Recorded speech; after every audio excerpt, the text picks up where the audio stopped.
Hello. Let me just give me a sec. I gotta get my friggin' stream manager open so I can friggin' find out if I have any goddamn audio. Yes, I do, so we're gonna get right into it. Yeah, welcome. Hey, how's it going? We're back. Uh, last time I was here, I was up on this egg. It was very difficult to get up onto. At least it was difficult to figure out how to get up onto. Ultimately, I just ended up getting up on that tower over there. Oh, I just ended up getting up on that tower over there, and I just launched myself here. It's pretty harrowing, not gonna lie. But yeah, that's now I have something going on that way, which I guess is east, and I think it's this. You discovered that the strange egg-shaped object in the sky was a sonic oscillator. It was sent from the surface to the sky, probably due to the corruption spread all over the surface. Maybe you can find a way to wake up what's inside. And then I'm supposed to go investigate something called the laser arch. So let's go do that.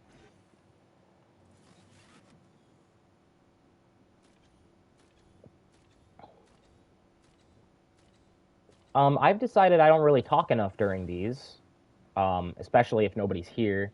So I'm just gonna fucking talk about some stuff I like. That's just gonna be like how things are gonna be. And if anybody wants me to talk about anything else, come to the stream and fucking talk to me about something else. For the love of God, please. Um, so yeah, I've been reading. I'm gonna talk about how I got like my. I'm really into comics. You know, I love comics. It's like my favorite form of media is comics. Whether it's like like American comics or like manga, um, manhua, manhua. Is that what that's called in China? I think, right? Manhua. I could be wrong. Um, but I like all of that. I like sequential art, and that is also something that like I really want to do with my life. Is like make comics. Like not even if I get like a full professional career, I'd like to just do it as a hobby. Like I think it would be really fun to like stream and like on the side I made a fucking comic, you know? But I also think it would be really cool to draw Spider-Man, you know? Like to get paid to draw Spider-Man. That would be sick. Even though I wouldn't really want to work like for Marvel, for Disney specifically. They don't really have the moral integrity that Marvel once had. But that's fine, I guess. You know, like it's not fine. It's just like I've always wanted to draw Spider-Man, so like I would get on for fucking like a few issues of Spider-Man if they let me. I'm not if I ever got like approached with the opportunity to draw fucking Spider-Man and get paid for it, I'm not turning that down. I'm sorry to say. That's like kind of huge, you know. Like I could do a run of like 12 issues of Spider-Man, and then like people are like, "Oh, yo, does this guy draw other comics?" And then people are finding my other comics. So you know, you gotta. I would take what I could get in that way. I'm not gonna turn it down. But yeah, so that's not the point of what I wanted to talk about. I wanted to talk about just I fucking love comics in general. I want to work in comics. I enjoy reading comics. It's my favorite type of media to consume. Um, yeah, so when I first got into comics, like most people usually, you know, they get into comics like kind of early in life. And like I guess that's sort of true for me because like I didn't not get into comics early on, but I didn't really get into comics early on, you know, but like when I was a kid, like I went and saw Spider-Man in the drive-in. It was like the first theater movie I remember seeing. And I came to love superheroes ever since, just in general as a concept. People that have these super abilities and use them to be like absolute paragons of good. I love that. Not even necessarily absolute, you know. You got anti-heroes, you got like superheroes that are kind of more willing to kill and like, you know, go against the law, and I'm down with that. You know, as long as it's morally good. And yeah, I remember like throughout my life, like as a kid, um, do I need some kind of power tape? What power tape am I fucking missing right now? Oh, Oh, I gotta go in. There's a mine somewhere I probably gotta go to.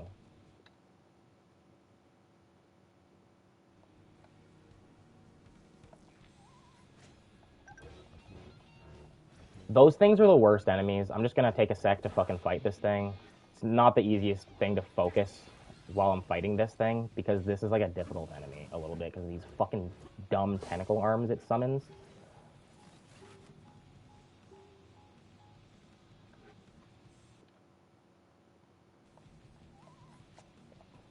Sir, you need to stop.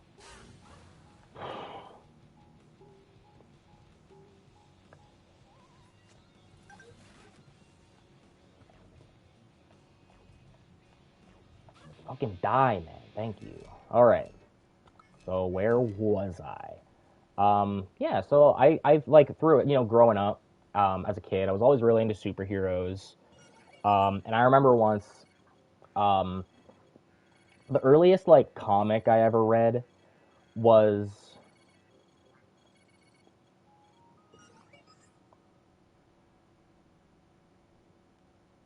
the earliest comic, like the earliest I ever read a comic, not the earliest comic I ever read, because the earliest comic I ever read is probably like a Fantastic Four or some shit.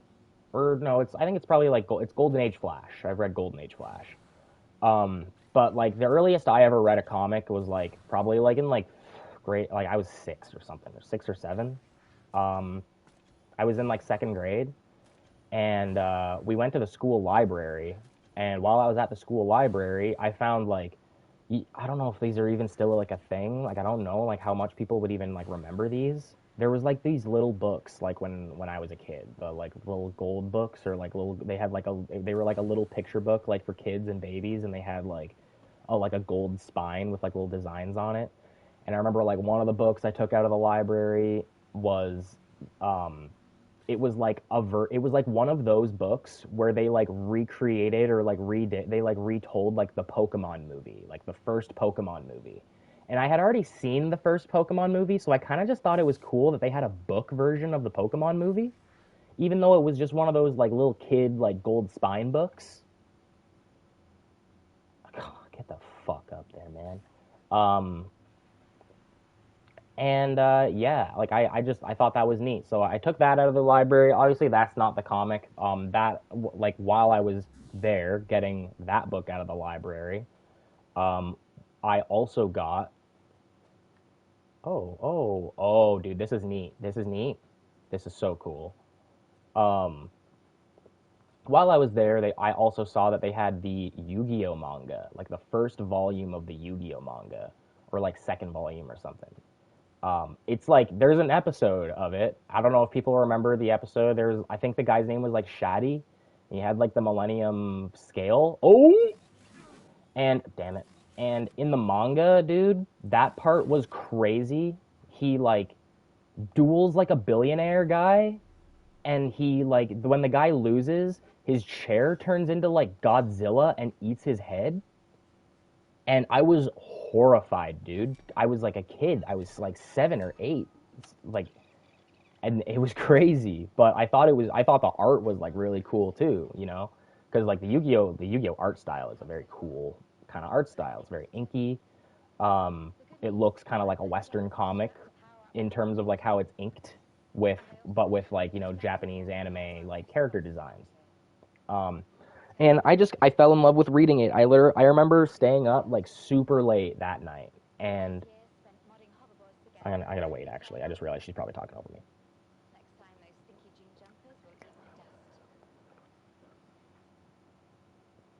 Great.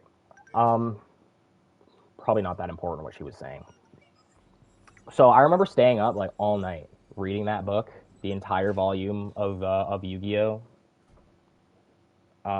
like cover to cover. I remember it taking me like 3 hours. I remember it feeling like it took freakishly long, which is kind of crazy because now like I can get through a volume of a manga pretty quick and like have actually like read it. But I think when I was a kid, I was just so absorbed in like looking at all the art. I remember when I got to the page where the guy's chair was suddenly like a dinosaur about to eat his head, and like I was looking at it for so long because I was so like whoa, what is happening here? I don't remember this because I saw those episodes of the anime and I didn't like any, I like all of what was happening. I was like, what is happening? Why is it like this? And then later in life, I would learn about censoring of anime in the West. Oh, cool! I got like a time stop power. Ooh, I like that, dude. Zawarudo. That's sick. I kind of wish there was like a nice sound effect to go with that. But yeah, and then so sometime after that in life, I think I went to like a school. I remember not the school. Oh, okay. Not the school library, but I went to my town's public library, and this was a little bit later. I moved to a whole different city. I actually still have that volume of the Yu-Gi-Oh manga, so I could verify what it is. I never gave it back to my library, and you'll never find out where I lived, so that library will never find out I still have it. Um, but yeah, um, I went to my library. I went to that school library, or not the school, the town library, and they had a volume of Shonen Jump, and I was like, oh, that, oh, right, okay. Oh, is it like a field? Hmm. Okay. Okay, I see. This is kind of like Hamatora. Okay. Um, so they had a volume of Shonen Jump, and I remember seeing Yugi on the cover and thinking, oh, cool. But I remember there also being like Goku probably wasn't on it. I watched Dragon Ball as a kid, and like Goku probably wasn't on it. I know like Luffy was on it, and I think or like and like Naruto. Ooh, Jesus! Oh Christ! Oh criminy! Oh Lord! And some characters on it I recognized. Like having. Oh, you know what else? A whole nother manga I forgot to mention. I spawned literally like on the cliff there. A whole nother manga I totally forgot about between Yu-Gi-Oh and that time in the school in the library where I got the Shonen Jump manga. There was this manga. It's called Legends, and man, it was so cool. Nobody knows about that series, really. Like I've never spoken to somebody who knows that series, and it's so upsetting because I love that series. Like as a kid, I guess I wouldn't say it's like that upsetting because I don't have such strong feelings about it now. God, man, this is tough.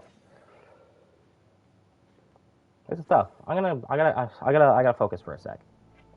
I've game overed like 3 times. I need to take a sec. Give me a sec.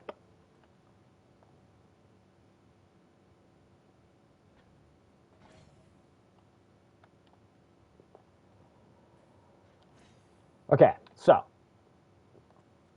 Legends was a very cool manga that I read as a child, and it was basically um, it was like a Digimon, Yu-Gi-Oh, more Digimon though than anything else, I think.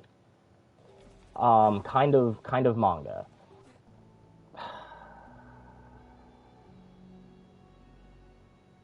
It was a Digimon type manga.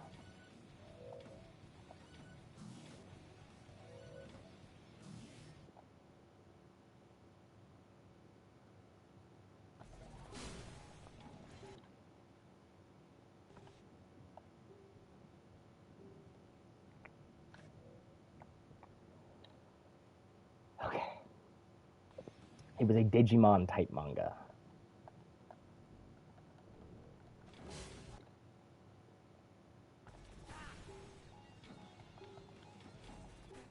You know what I gotta do is I gotta fucking charm one of those ball guys because they just kill in one shot.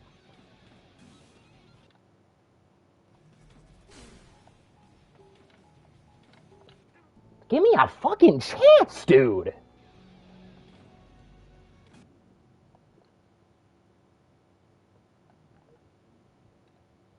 Oh, it can't act on its own.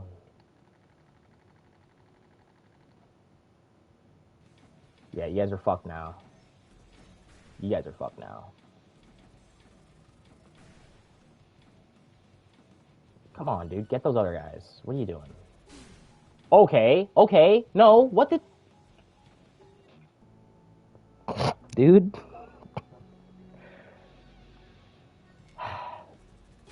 No, no, no, no, no, no, no. Stop, stop. Cut the... Like... You know what I gotta do? You know what the problem is? I have 6 fucking skills. I got 6 of these fucking skill cores and I haven't been using them. I think that's my fucking problem.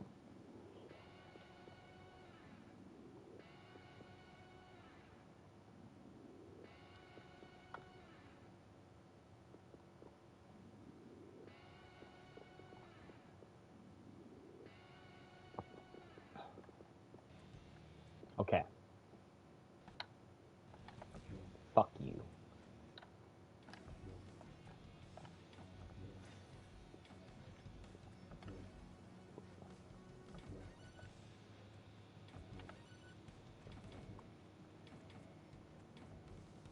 Okay.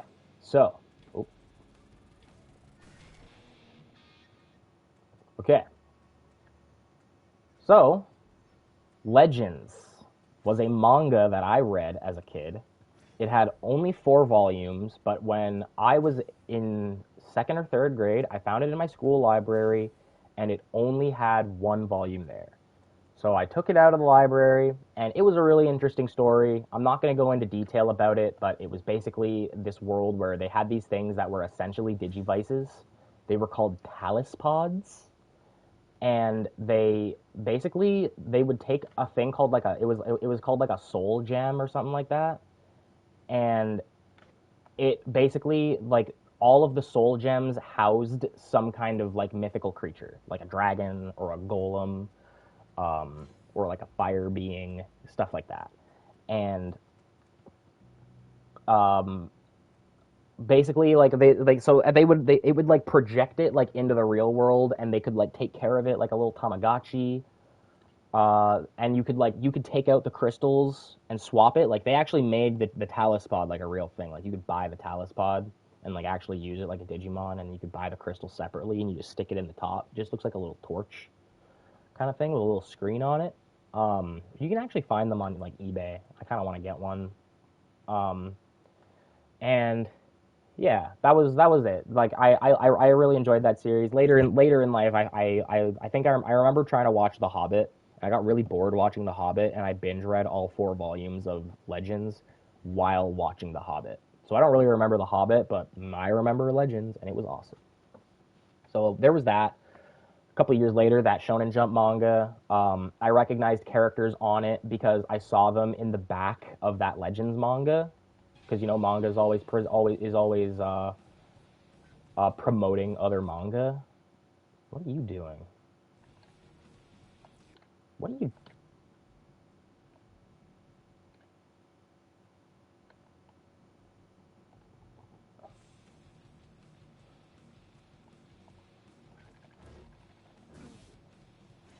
I don't know what this one's got going on. Oh my god! I gave it a laser. I made it stronger.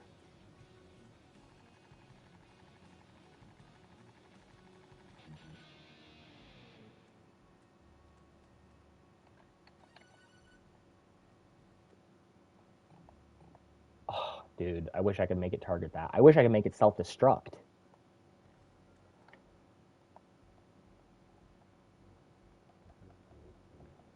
Oh, I made it bouncy.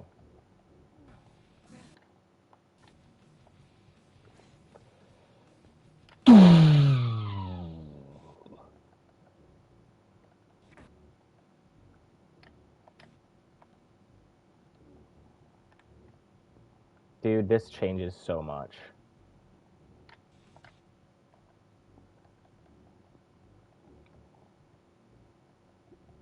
Time will now resume.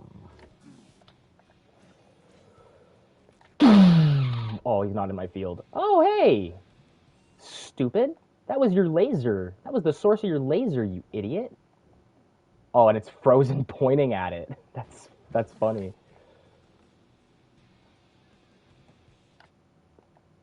Nuh-uh. Not again. No, no.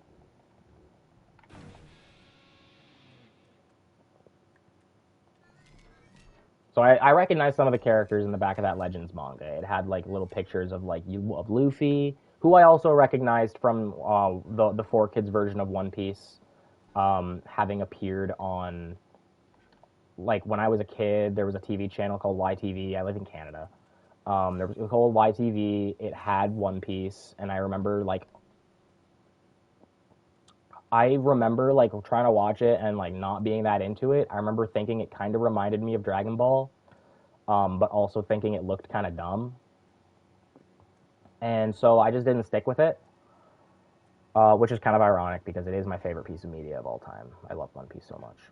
God, I love One Piece. And so, yeah, I read that Shonen Jump manga. I think it had like the first like chapter of like Shaman King, and or not the first. It had an early chapter of Shaman King, and I know it's an early chapter because I started reading Shaman King kind of recently, and I read the chapter that I read as a kid. There was a bunch of them. There was like Prince of Tennis. There's a bunch of stuff. Um, Sometime eventually after that, I think there was like my school had like one of those like school book fairs, and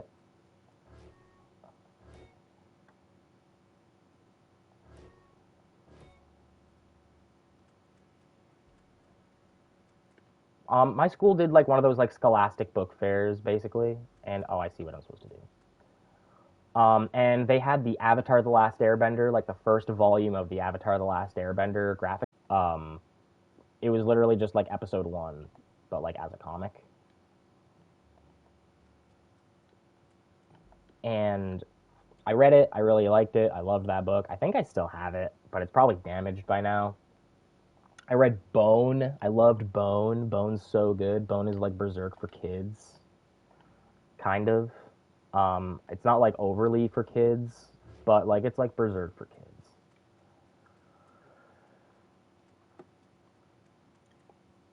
And I like that series is so good. And then I watched like I remember going to see Iron Man in theaters, with my stepdad, and I thought that movie was so cool.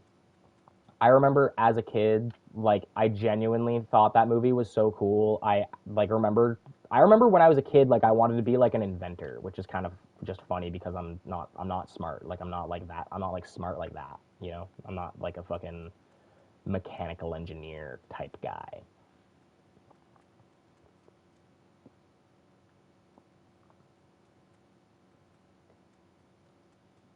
Okay, I'm gonna wait for these two to come down and turn blue.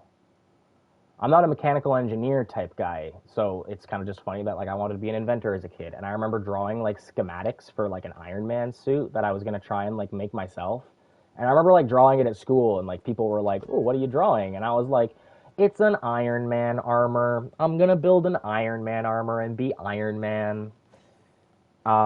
And I remember too, like I was super into Iron Man after I saw that first movie. It was just funny too now because I don't give a shit about Iron Man.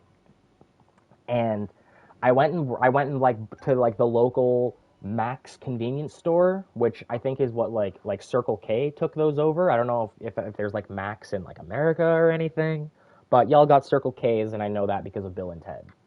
So Bill and Ted took over all of our Max convenience stores. And so I went to a Max convenience store, and they had an issue of the Iron Man comic, and it was some crazy storyline where his like armor was like enchanted, and he became, what is all these all of a sudden?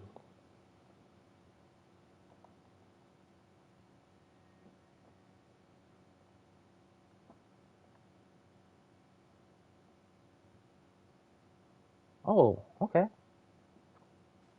okay.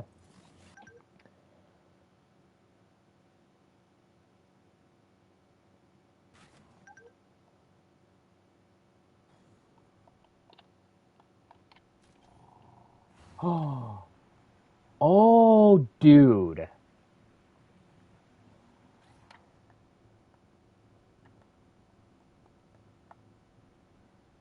Do another trick. Do another trick. Do another trick. That's kind of sick.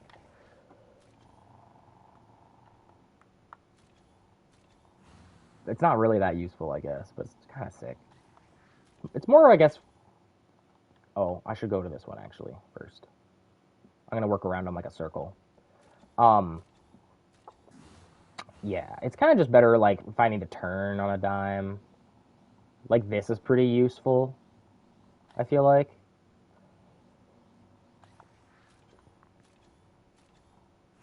Yeah, so I read this like this comic where like Iron Man's armor had like it like gained like magic properties from like merging with like the scabbard or like the stone or whatever that King Arthur's Excalibur sword was embedded in.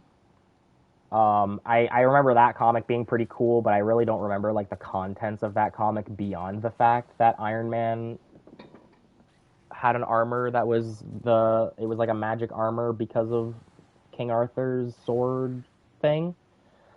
Um, and then I just like did not fucking touch a comic like for years and years after that.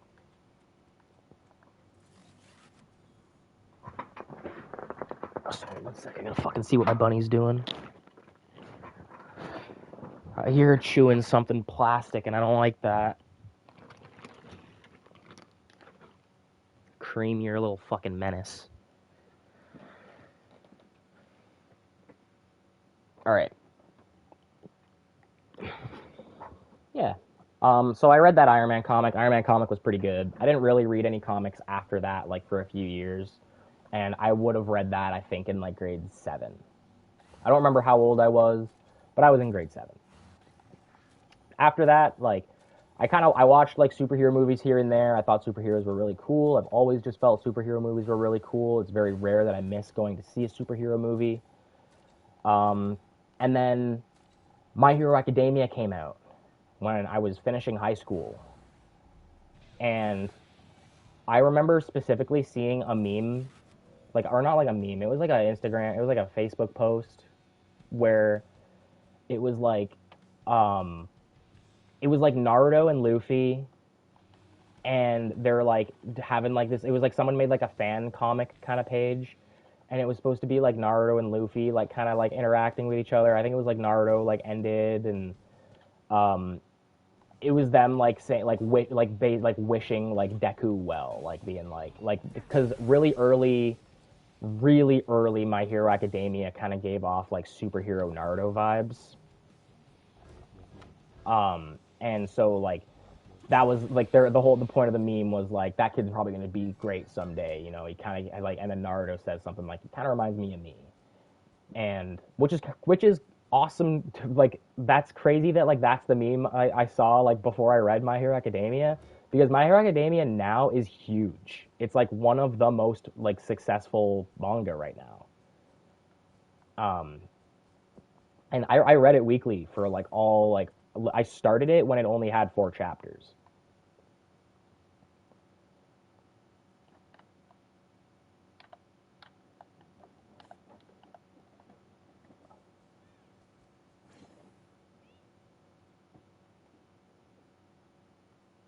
Hmm. There's a third one.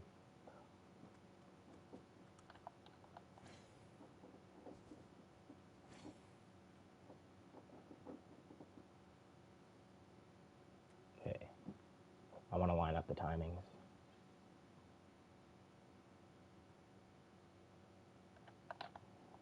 Fuck. Oh, I gotta go over to the other one now, I guess.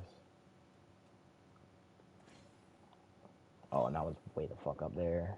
Great.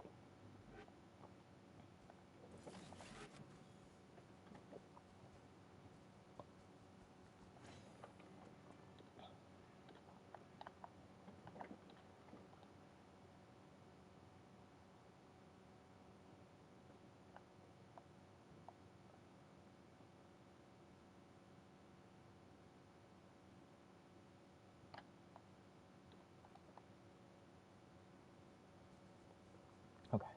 That's close enough. As long as they both touch at the same time. I kept reading, like being, and so yeah, I followed My Hero Academia the whole time. Somebody at my school got me into JoJo's Bizarre Adventure, and I started watching like the JoJo anime. That's going to be relevant later because I ended up getting into like I started reading JoJo, and like that was where I started to be like, I was also really into kind of because I know I'm trying to get into talking about comics, and I've mostly been talking about. Sorry, one sec.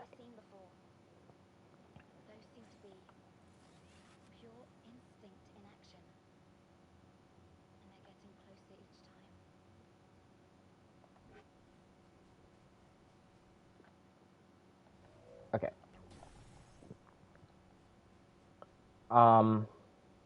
So yeah, I got really like ever since I was a kid. Also, the Flash was my favorite superhero. I love the Flash like more than I like most characters. The only character I like more than I like the Flash is I guess there's a lot of One Piece characters I guess I like more than the Flash. I mean the Flash is like no I guess I can't say that because I did used to say the Flash is my favorite fictional character of all time before Luffy hit Gear 5. Um, so the Flash I did like so yeah the one of the only characters I like more than the Flash is Luffy. It's like the Flash, Luffy, and Invincible are like my top three fictional characters.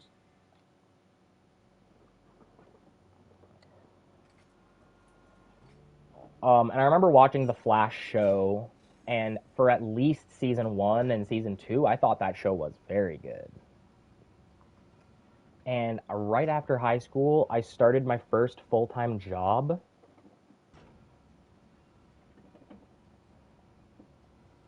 And give me a sec. I gotta try to. I'm just kind of looking around, trying to figure out what I'm supposed to be activating right now.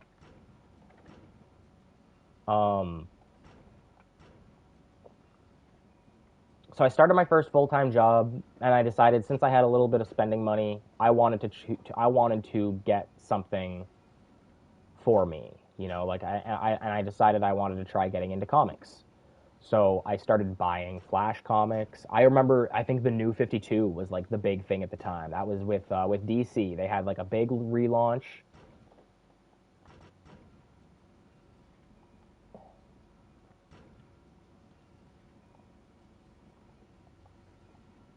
I'm kind of mixing between like feeling like I need to be focused on this and like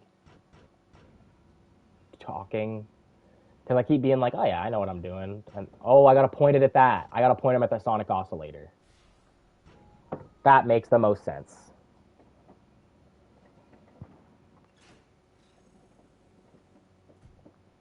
Okay,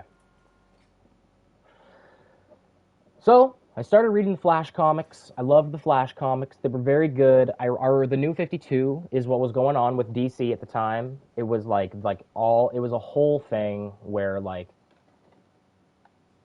all of the characters got like a revamp in like 2011. Where's my guy?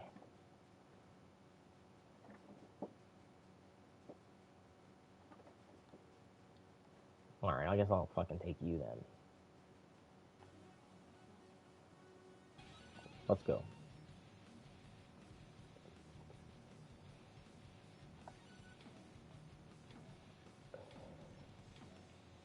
No, you fucking idiot. Go into it. What does the other one? What does the other creature do?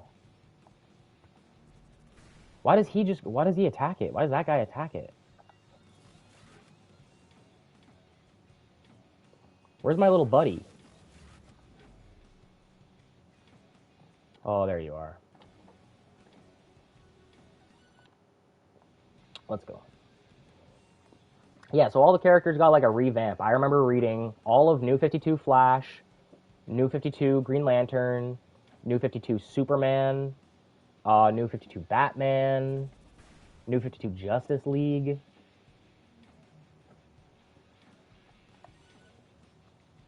And I was like all about those for the longest time. I like followed reading those like right up until they did like the Rebirth imprint where they like kind of revamped the universe like again.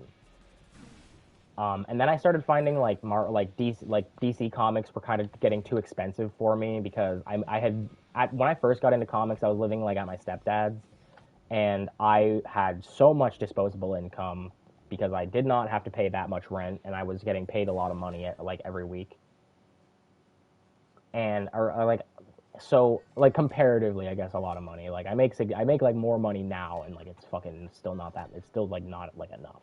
But when you're barely paying rent, it feels like a ton. So I had a lot of extra money, and my fucking guy died. Whatever, man.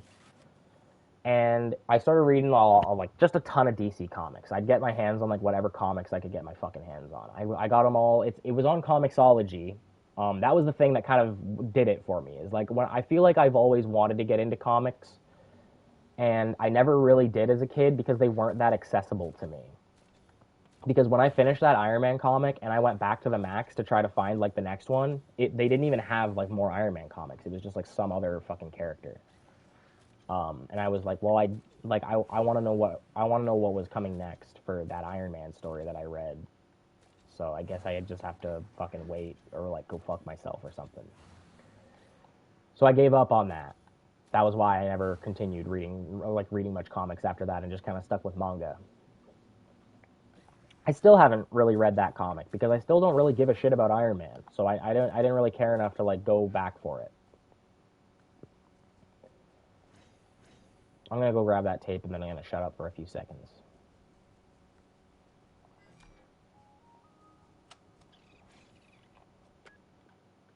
Pulse rates are still growing. They have been quiet for a while, giving me the time to improve my work. But yesterday I was again woken up by one of their assaults. I barely made it. I'm not...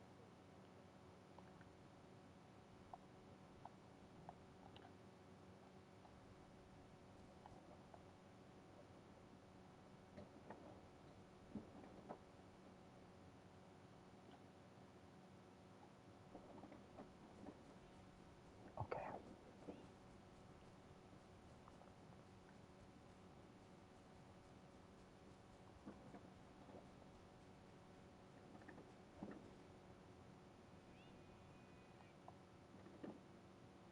I'm just gonna hold this here.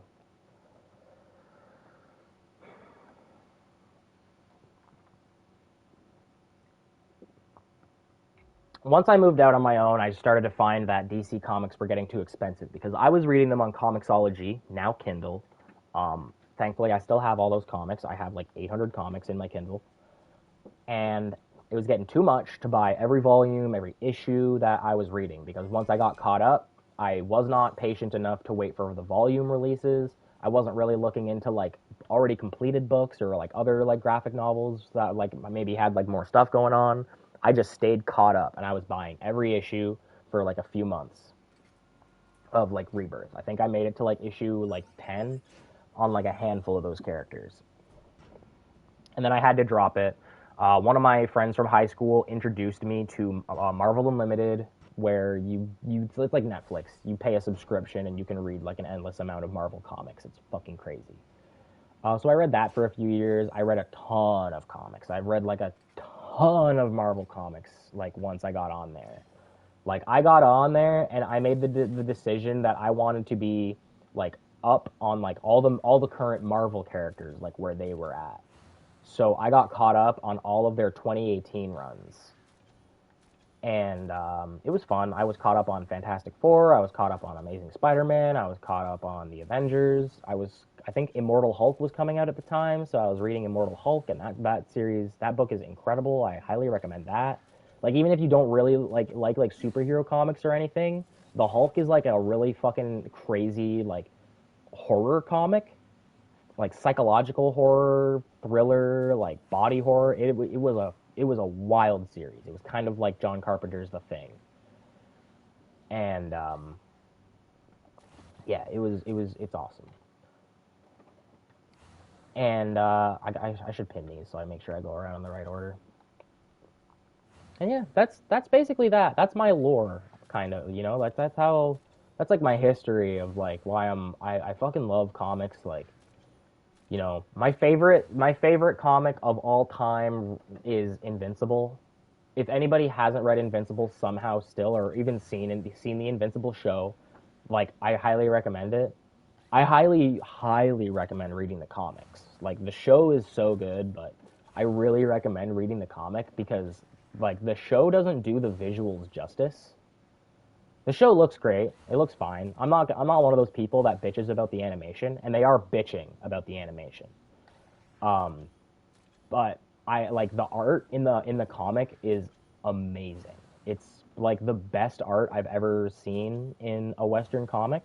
Not to like just glaze it. It happens. It's my favorite comic art style that I've ever seen. Ryan Otley is the guy. He did the art in. He also did like a run of like Amazing Spider-Man. He did a run of Hulk. His art is just amazing, and he is so good for drawing like hyper violent, like strong guys punching things really hard. Um, it's so so his style works very well for something like Invincible, where his whole thing is that he is like he's got like the Superman power set minus like heat vision and like super hearing, and he like fucking punches people really fucking hard, especially late in the series where he's kind of like, yeah, you're bad, and then he just punches them to death. And then or and like now like I've been branching out. I don't only read superhero comics now. Now I'm really into like just comics in general as a medium. One of my favorite ones I've read in the last couple of years is called Saga. And I'm gonna go into Saga in a sec or talk a little bit about it. But I just wanted to grab this tape.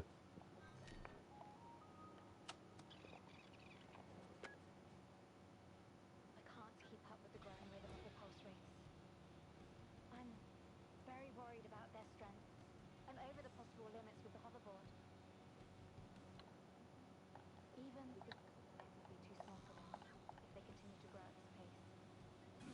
I have to come up with a solution. What is Not that just for thing? Father, Oh, not only for myself.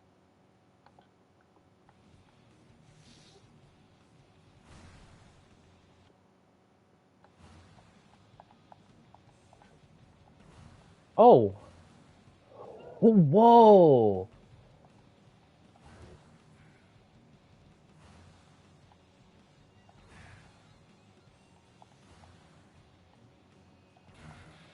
Oh, okay, that's sick. Hi, how's it going? Welcome to the stream. I have spent the last 47 minutes talking about comics, so I need you to be okay with me talking about comics for the next little bit if you're going to be here. I was just going to talk, not like a ton because now you're here and I don't want to spoil it. But I was getting into that. Well, a comic I liked a lot that I read recently was Saga. But I think I'm just gonna move on from. I'm not gonna talk. I've told you like about Saga enough. It's just a fun like if for anyone who might be watching this like on YouTube. It's like a cool like sci-fi fantasy comic. Takes place in space. A couple from opposing warring alien races like fall in love and have a kid together, and they should not have done that, like not morally or anything. I don't personally take umbrage with the fact that they had a child together. I think it's a beautiful thing, but it is like for the sake of the story, like or like the world they live in, everyone's like, oh, they shouldn't have did that, and now they are being hunted by by the universe governments. And that's that. So like it's just a really cool story. There's magic, there's robots, there's cool shit. It's an awesome series. But yeah, and so like I've also really been liking another series I've been reading is like Radiant Black, and Radiant Black is so cool. I'm like kind of back to superhero comics. The only other like non superhero comic I can really say that I read like that isn't like a manga is like Luther Strode, which is pretty cool. But um, I'm talking about Radiant Black right now. So Radiant Black is kind of like it's kind of like Power Rangers. It's like Power Rangers with like an Invincible vibe. It's like it's got the Power Rangers aesthetic in that like the Radiant characters all kind of have that like Sentai superhero aesthetic. And they all have to like kind of like do a morph to power up. Like the Power Rangers, they had to pull out their little morpher device and be like, Red Ranger, T-Rex up, morphin time, and then they'd fucking turn it, and a little black hole thing will appear in his hand, and he'll crush it, and then he turns into Daft Punk. Basically, his helmet looks like Daft Punk, and he's got like a white and black like superhero outfit. And like that series was so cool. It was like I'll talk a little more about that, like just like beginning of it, because I'm not I don't want to spoil it for my girlfriend who is here at the moment. Or I like Saga is the one I don't want to spoil it for my girlfriend at the moment. So I can talk about Radiant Black. The whole thing, like really early in that series, it's very cool. Is like when you start that series, you're introduced to this character named Nathan, and Nathan is a failed writer who tried to move to Hollywood, and he wanted to write for TV, and it didn't pan out. Basically, he ends up in like a ridiculous amount of debt. Literally, the first panel in that comic is him looking at like his credit card app, and it's telling him he's like hundreds of thousands of dollars in debt.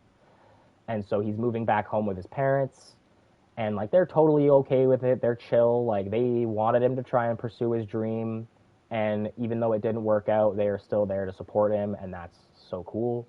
And so he goes out to like one of those nights to like hang out with his buddy Marshall, and Marshall is just like a guy he's like been friends with since high school, from what I gather. And they go out drinking. They're like talking about like how things are going in their lives, and how things are going with like whatever relationships they remember each other having, because they haven't seen each other in a long time. And they like go out and decide to head home because it's late. They've been drinking. They've probably drunk enough. And on the way home, they're walking past like a train tracks, and like a black hole shows up. Do I still have you under my control, buddy? Or are you coming to hurt me? No, you're okay. Okay, let's go fight this guy. I don't care if he's your friend. I want you to fight him.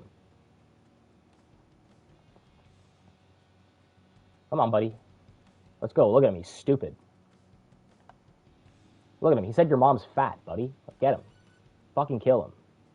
Dude, this is kind of like Hercules Beetles fighting. This is sick. No way, dude. He used shell spin. This is like Pokemon. But yeah. So they find this. So it's like while they are like on the train tracks, they like are taking this little detour.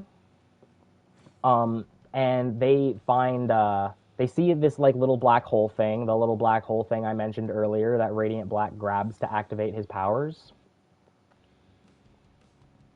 And Nathan is the one that grabs it, and he becomes Radiant Black. Oh, nice. First try.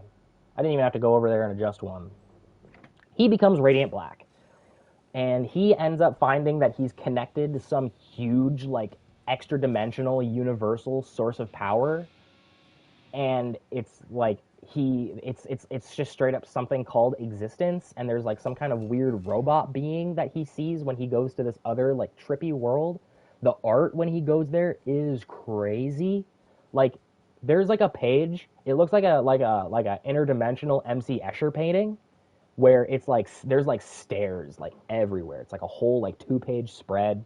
There's stairs like all over, and you can just see like up in the top left, the characters are over here talking and like walking down the stairs, and then you kind of follow along the direction of the staircase, and then they're over here continuing the conversation, and then you continue on, they're over there continuing the conversation. Just as you go, if you follow the staircase, that's like the order you're supposed to kind of read these speech bubbles in.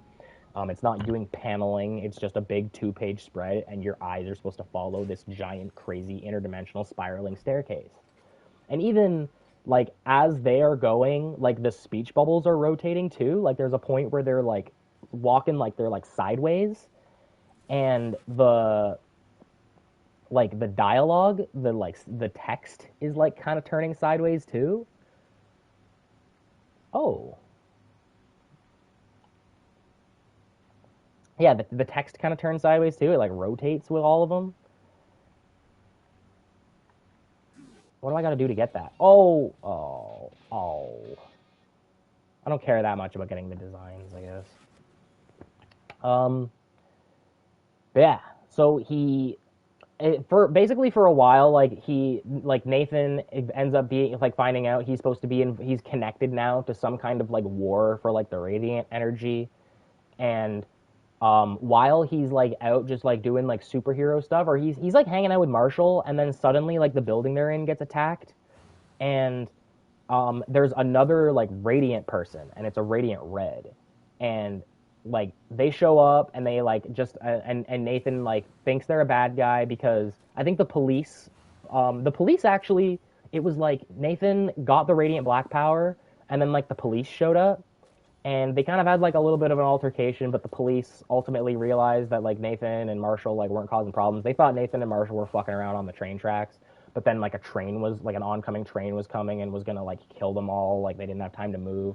Radiant Black has gravity powers, so he like made the train like float up above them, and so the cops were like, "Yeah, you know what? You saved our lives. You're good. We'll leave you." But they kept them in mind, and so Radiant Red at like the end of like the first issue is introduced, and you see Radiant Red robbing a bank, and that's you don't get like any hint about like what Radiant Red's power is or anything. You just see that Radiant Red is robbing a bank, and so Radiant Red shows up during like Nathan and Marshall like hanging out on a separate day after like Nathan's been practicing using his powers a bit. And he sees Radiant Red, and he's like, "Oh, you're that person that the like they asked me to help with. You can't be doing this. You're doing crimes." And there's reasons Radiant Red is robbing banks. Radiant Red actually isn't a criminal. If you like learn her backstory, it's like actually like, oh, I know, I totally get it. I totally get why you had to start robbing banks. That's really fucked up. She got like some like crazy backstory where her like husband like wasted like all of her life savings, and she like was like, you got to be fucking kidding me. That's everything I've been saving my entire life. You ruined everything. I need the money. And she decides to use the Radiant Red power to get her money back, essentially.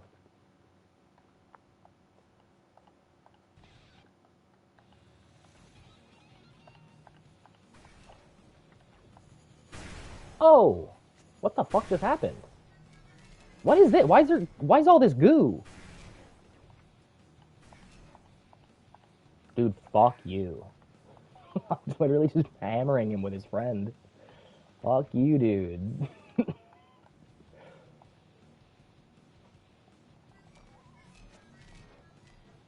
Oh, dude, he's calling out his stupid fucking robo tentacles. I don't think so, Bucko.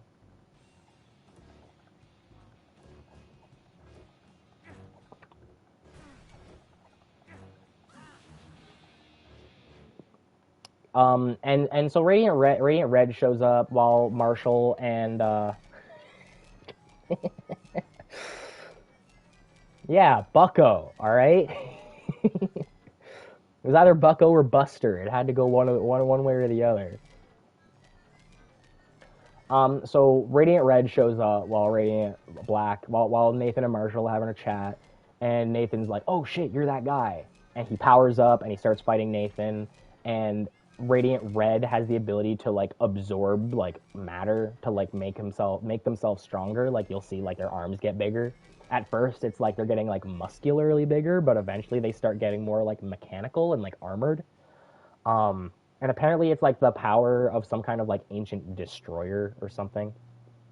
Give me one sec while I grab this tape.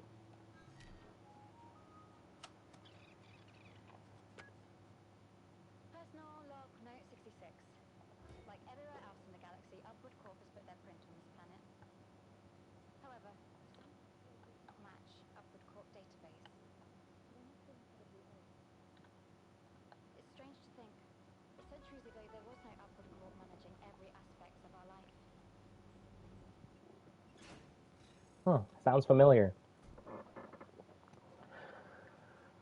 So yeah, Radiant Black and like Radiant Red have a battle, and or like Nathan and Radiant Red have a battle, and during the battle, because she was absorbing like the foundations of the building collapses on Nathan, and Nathan ends up in a coma. And when Nathan first gained the radiant power, and he met like the extra dimensional like robot being in the other world, the robot told him like, "Welcome to existence. This power, you hold this power until your life ends." And like right like while like the ambulance is like getting Nathan out of there, you see like the radiant black hole like kind of raise out of Nathan's chest, and like Marshall like real quick like before anybody realizes runs over and grabs it because he's the only other person that kind of knows what it is, and it tells him the same thing. You are now part of the radiant until your life is over. And Marshall realizes that Nathan's potentially dead, but it does later turn out that Nathan survives. He was just in a coma. They do a cool thing where both of them share the radiant power, and they're like passing the power back and forth. It's really cool. Without going into like more like details, because like things kind of start getting really crazy and it's like a lot to explain. Like other stuff I want to talk about. They did a really cool thing with the Radiant Black series where that series has like twice as many issues as it says it has, because it started doing A and B issues, and it was like there's a point in the story where they need to make a decision about whether Nathan keeps the power or whether Marshall keeps the power. And it starts showing you what happens if Nathan keeps the power, and it shows you what happens if Marshall keeps the power. And in the world where Marshall keeps the power, he ends up like killing some of the like he ends up like going like evil and like turning like killing some of the other Radiants and like absorbing their powers and like becoming super like unstable and crazy. And like in the universe where like Nathan stays, he doesn't like die or anything, but he does end up deciding that Marshall is more cut out for this, and he like gives the power to Marshall. And then it does this crazy thing. There's a character who he's like radiant yellow, and he has the ability to look into the future and alternate timelines, and he ends up fucking pulling in like the like characters from the other like alternate timeline. So it's like at first you think the A and B is only to show you like, oh, here's what happens if Marshall gets the power. Here's what happens if Nathan gets the power. But then it starts having narrative consequences because evil Nathan from the other universe comes to the main universe, and it's at the same time that this huge thing called the Cataclysm War is happening, and that's like the war that Nathan was told about when he first got the power. And there's like crossovers with all these other crazy characters that exist in the same universe, like Rogue Sun, another comic I've been reading, and some other characters I don't really know their names. But their whole thing is that they're all very inspired by like Power Rangers and Super Sentai style superheroes. And it's just overall a really cool universe and storyline, and they're doing really cool inventive things with their comics. Like I thought that was such a cool idea to do. Like oh yeah, no, these are just actually two alternate timelines. The timelines split when they decided to share the power, or like when they decided, you get the power or you get the power. Timeline splits and you get two completely different results that ultimately cross back over each other and have lasting consequences, because now all the bigots in the world have another group of people to be racist against. People who potentially came from another timeline, and they think they're the fucking Antichrist. It's crazy. My calculations are correct. Back home should be the hoverboarding competition season. Who knows if Bios is still participating? Probably not.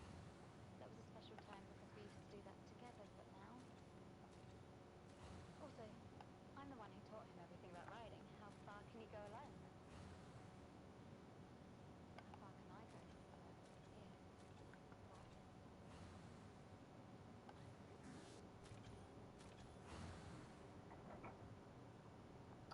What? Yeah. So another like I also had read like Rogue Sun, and I'm not gonna go like as in detail about Rogue Sun, but Rogue Sun was also very cool. I'm not caught up on it. I'm still reading it. It's very good. These are all very interesting characters in the way that their books read and the way that their stories go. Because when with Radiant Red, when you're introduced to or Rogue Sun, I got mixed up because of simply the color red and black. Um, Rogue Sun is like when you start reading issue one, you're introduced to the superhero Rogue Sun. And Rogue Sun is in the middle of a battle with somebody. You don't know who this somebody is, but you see on like page 3, he fucking dies. And then it immediately cuts to this other character, this kid, Dylan. I'm gonna put that song on in a bit. I'm not trying to listen to music right now. This kid Dylan, and Dylan finds out his father's been killed, and he is to go. Him and his mom go to the will reading, and the will reading is at this crazy, like fancy, like manor, and you basically find out that the original rogue son, who you just saw die on page 3, is Dylan's father, and he is like, and at some point he left Dylan's mom and had this other family, this like rich, and they were like a rich family. He's got 2 other kids in that family, a son and a daughter, and so they're all there for the will reading. And there's clearly like they're hoping for something, but you don't really like know what they're hoping for. And the guy comes out to read the will, and he says that Dylan is being bequeathed the rogue, the Sunstone, it's called, and that and that with the Sunstone comes the responsibilities of protecting the Earth. And so he becomes the person tasked with protecting the Earth.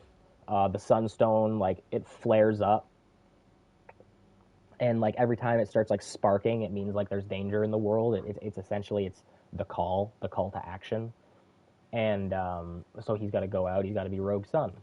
And like there was a really cool issue of that comic specifically, like something that comic did that was really interesting to read. Is they had one issue where there's a character who like manipulates time and like can kind of travel through time. And so like you'd be reading it, and then like you'd get to issue 5, and it would be like it's like kind of presenting you with like 2 options. Like there's one thing Dylan's saying he's gonna do, there's another thing Dylan's saying he's gonna do, and then it gives the reader the option. It's like a choose your own adventure book, and it says like, before I activate this, I just want to finish what I'm saying quick, because it's gonna start a cutscene, and I kind of want to pay attention. So it's like if you want, like, there's like a building full of like burning people, and there's also like a super like evil bad guy, and it's like Dylan's first thought is I gotta go save those people, and the thing the thing the other guy is suggesting is actually stopping the bad guy. And so it's like, if you want to save the people, go to page 20. If you want to stop the bad guy, go to page 25.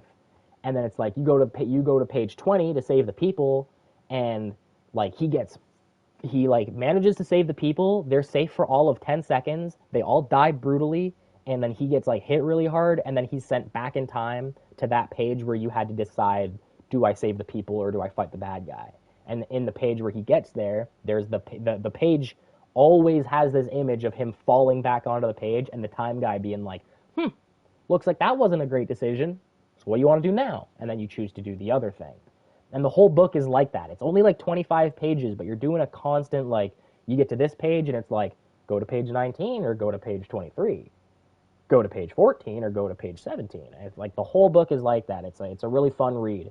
So it almost like, it makes it so that like, I get this feeling sometimes when I'm watching things that I like stories that I like if a character dies or something, it almost gives me this feeling like I did something wrong. It is such a cool idea for a comic. And it like whenever I'm reading a comic or like, and like somebody dies or something really fucked up happens, it almost is like, fuck it, like, did I do that? Like, I'll flip back almost, like, you know, if a character like dies in like a show I'm watching, like sometimes I'll rewind it if I'm so like, that I didn't want that character to die. Why'd that character die? Oh no. And like I almost go back, like almost feeling like I could have prevented it. And like this comic genuinely gives you that. This issue gives you that, where it's like if a character dies, it's like you get sent back like fucking 16 pages, and it's like, try again. It was such a cool idea for a comic, and I want to know if there's other comics that do inventive things like that.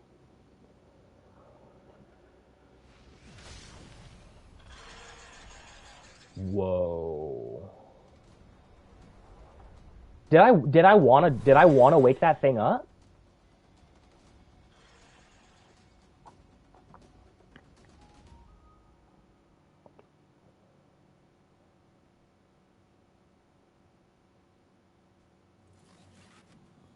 Okay. Thing seems dangerous. I don't really know why I wanted to wake it up, but let's get it.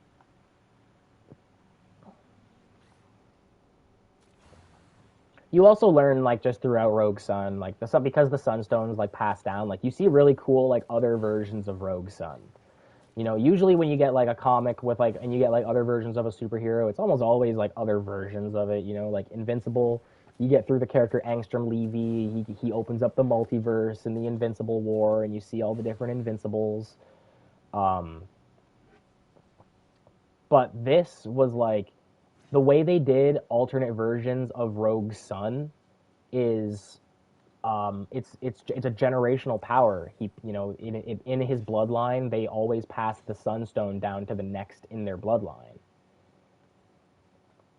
So he like there's a point where he's like sent into the Sunstone, and like while he's in the Sunstone, he's like he runs into like previous like rogue sons, and like they all went by like different titles because some of them were like it's like they're ultimately supposed to be like some version of a knight because like the I think the original one was called the Night Sun, which is kind of a funny name now that I think about it, like saying it out loud.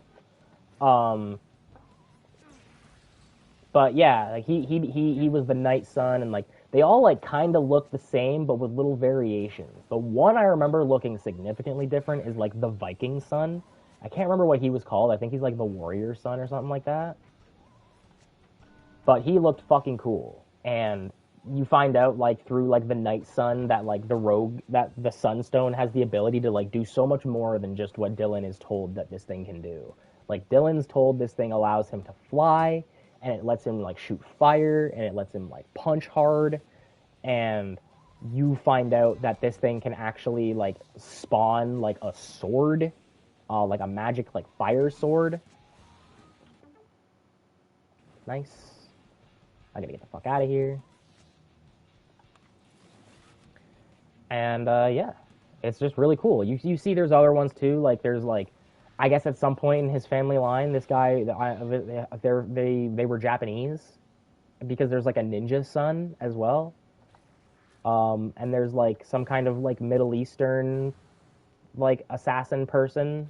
I don't know the official like you know what they were called or anything. I apologize for like the ignorance of that. Um, but yeah, like they just they all had they had very cool like they he looked the one that I'm particularly thinking of that like I don't really know what he looks like. I know he's supposed to be kind of like Middle Eastern inspired. Is he looks like the Kushan from Berserk? I think is what they were called.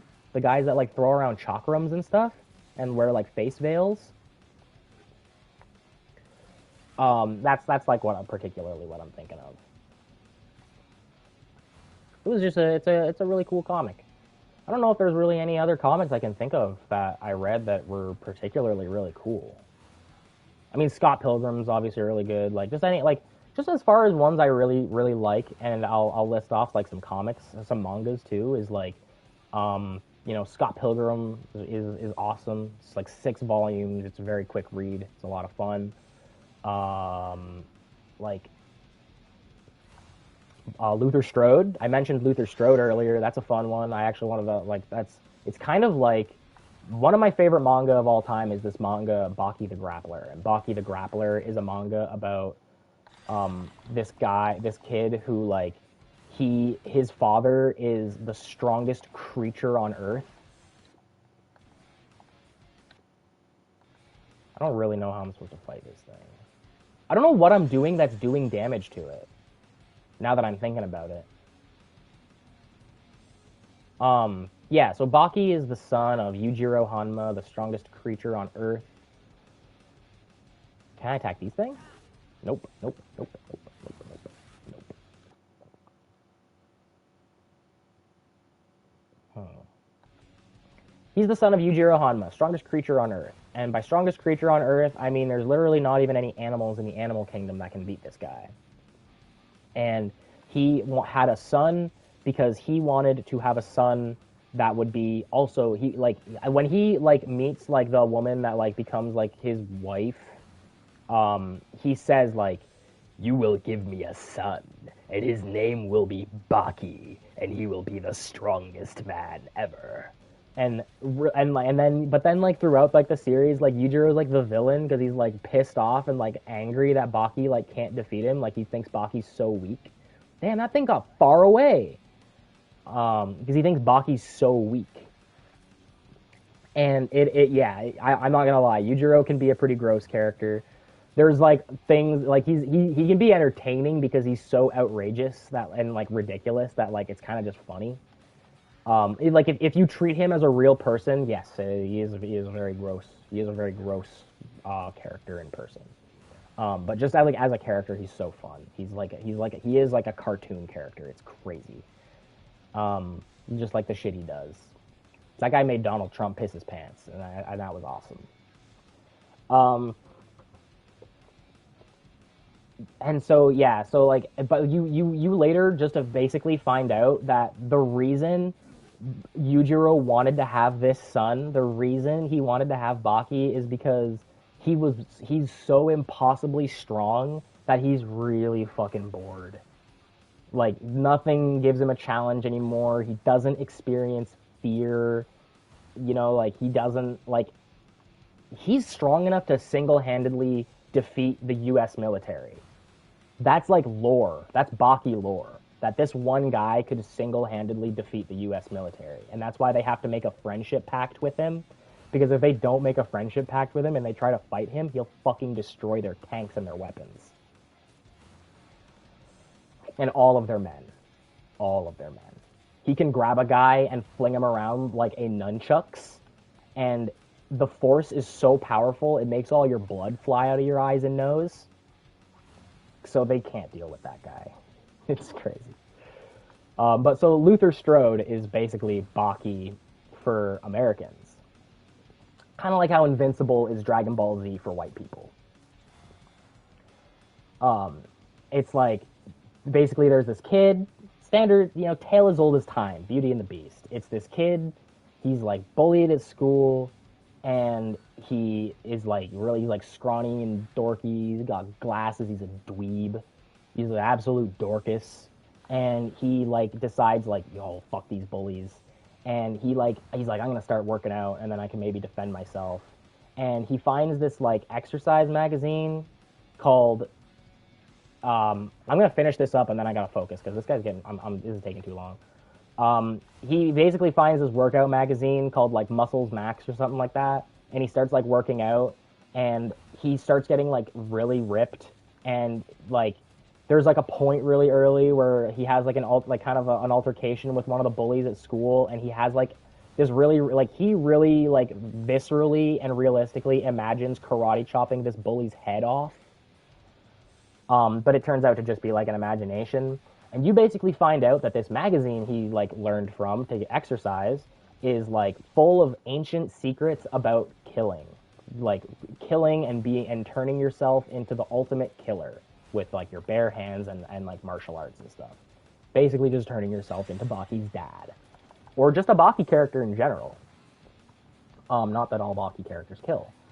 And so the story ends up going like the whole thing it's three it came out as three separate volumes, and like each volume is just supposed to be like a separate arc of the story.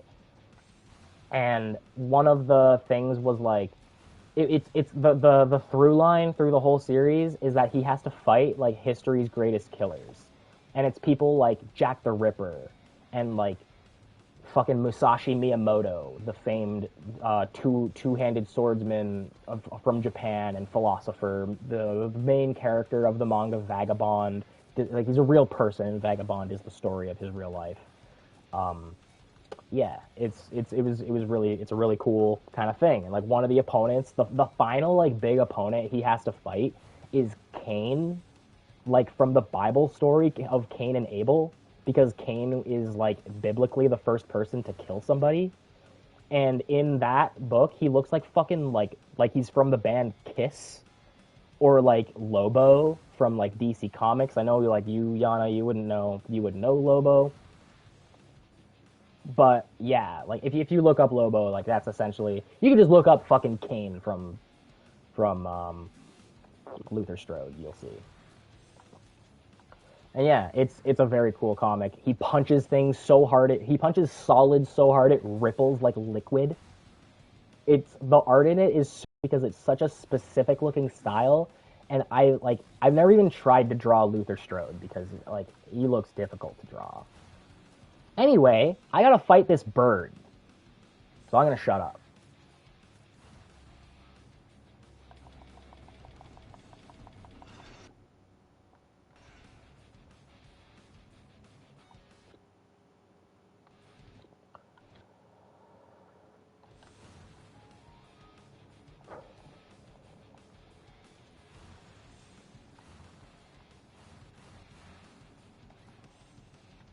I think I have to use the link power.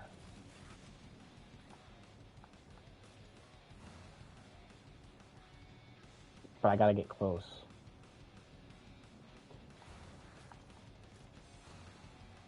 Dude, I fucking can't stand the momentum loss.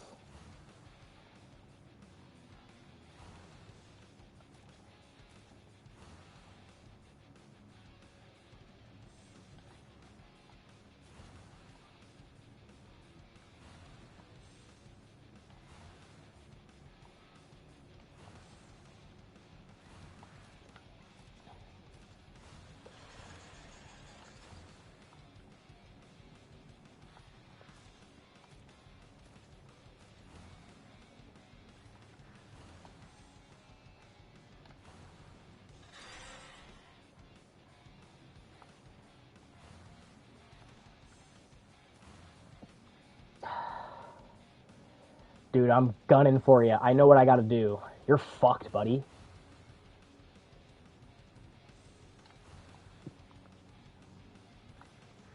I figured it out. Your time is up, my time is now.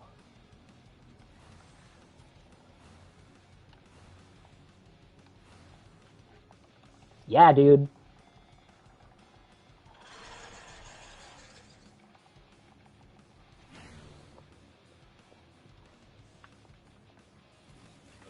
Now I gotta do that 3 more times. And I really hope it doesn't take 20 minutes every time. I apologize for anybody watching this on YouTube who listened to me yap about comics for too long and then watched me chase a bird for 20 minutes.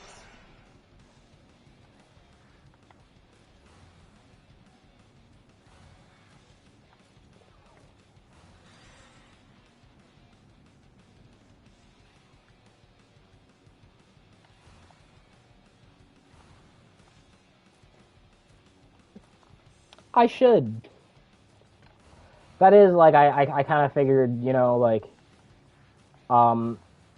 here I'm just fucking playing games in silence. It's not like incentive to, you know, it's no reason to stick around. It just comes off boring, and I kind of just decided I don't want that. And part of why I started streaming is because I wanted to have a space to like talk freely about things that I enjoy. So here we are.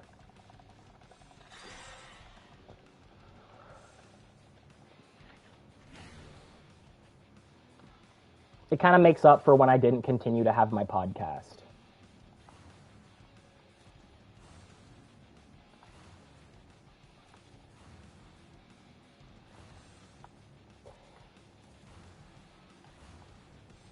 Come here, fucker.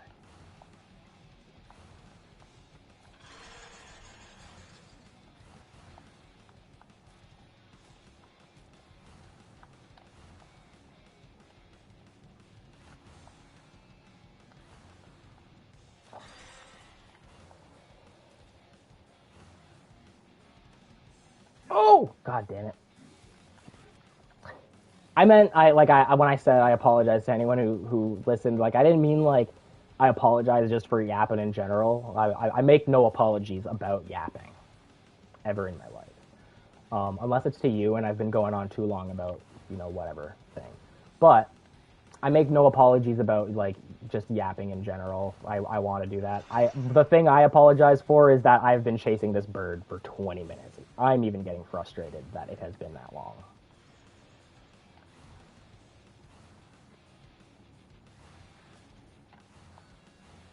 Even now, I'm fucking having trouble catching up to this fucking thing. I don't have like enough like boost.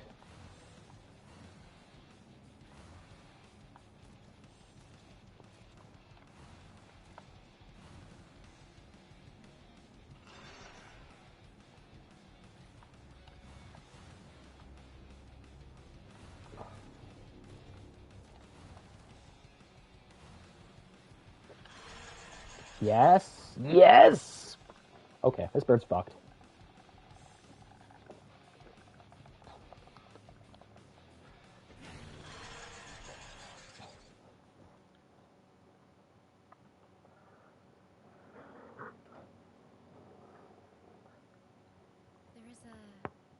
There is an old tale.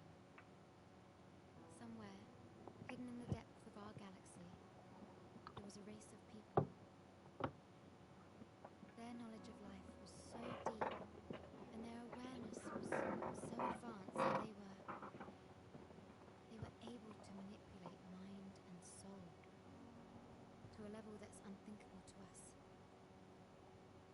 One day, their will to know was so intense that their spirit left their planet to explore the galaxy.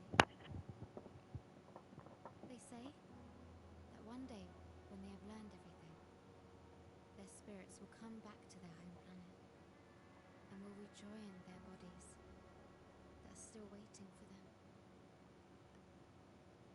I'm waiting for you, Bios. I wonder if there's like a new game plus to this game where you can play as her. Cause she got all the same shit. You know, she got headphones. You know, those headphones I got on my head. She got a guitar instead of a keytar. She got the board. This board is her board. Orbital elevator? Is that what that is? I wonder how close to the end of the game I am. I got no frame of reference. I don't even know how long I've been playing this for. Not that long.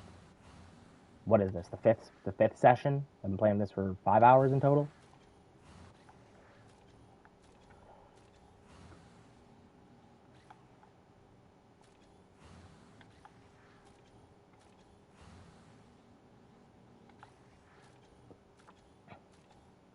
I'm trying to think of something else.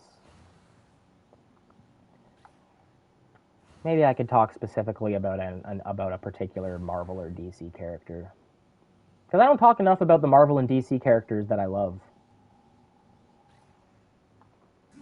It's been so long since I've really read a Flash comic. You know, I used to, like, I had my first factory job, like, I literally, like, only really talked to people about the Flash for, like, the whole first year that I was there. Because it was, like, the only thing I was reading, really, was, like, the Flash. Like, I'd, like, it would just always come up, like, unintentionally. Or intentionally sometimes, too. Like, sometimes I'd be, like, working across from someone, and like we'd be like just working in silence, and I'd be like, I don't want to fucking work in silence. Yeah, you ever read the Flash? And then we'd just be talking about the Flash. I love the Flash. He's so cool. That's like my number one. Like, if I could have any superpower in the world, it would be like super speed, but not like any super speed. Like, I would want the Flash's super speed in specifically. Like, I don't want to just be like a fast. I want to have the speed force, because that would be so cool. That's like the best version of having super speed. I mean, for one, the lightning aura that's constantly exploding out of him. The lightning aura is so cool.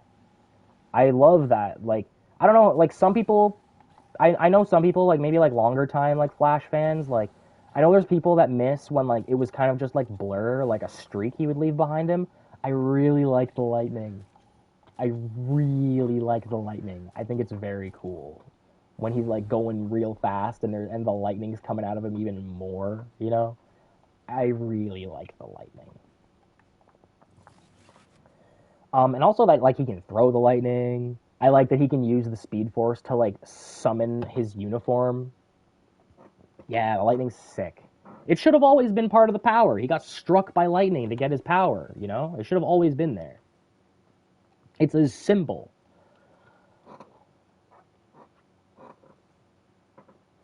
He can fucking time travel. He can go to other universes. He can vibrate through solid matter, which I'm sure other super speed characters could figure out, but he did it. He's the one that did it.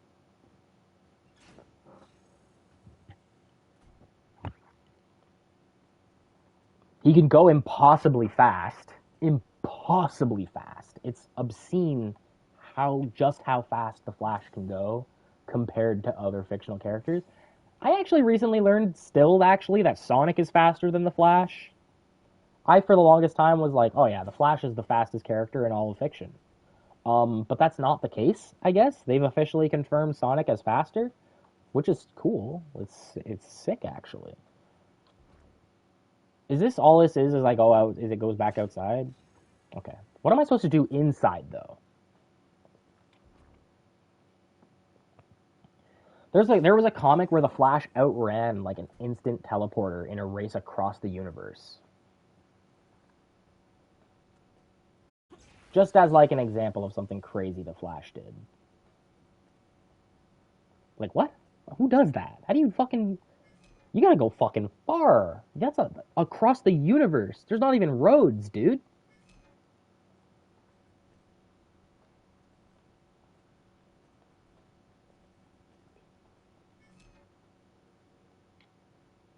He used the Speed Force to like create a road. And he went so fast, time didn't even have time. That's exactly who does that is the Flash.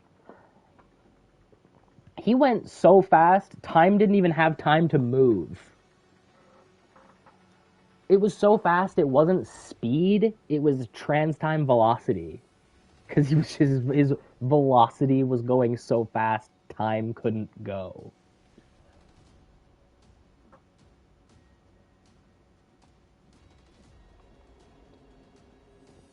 Like he covered the distance from like the edge of the universe back to Earth.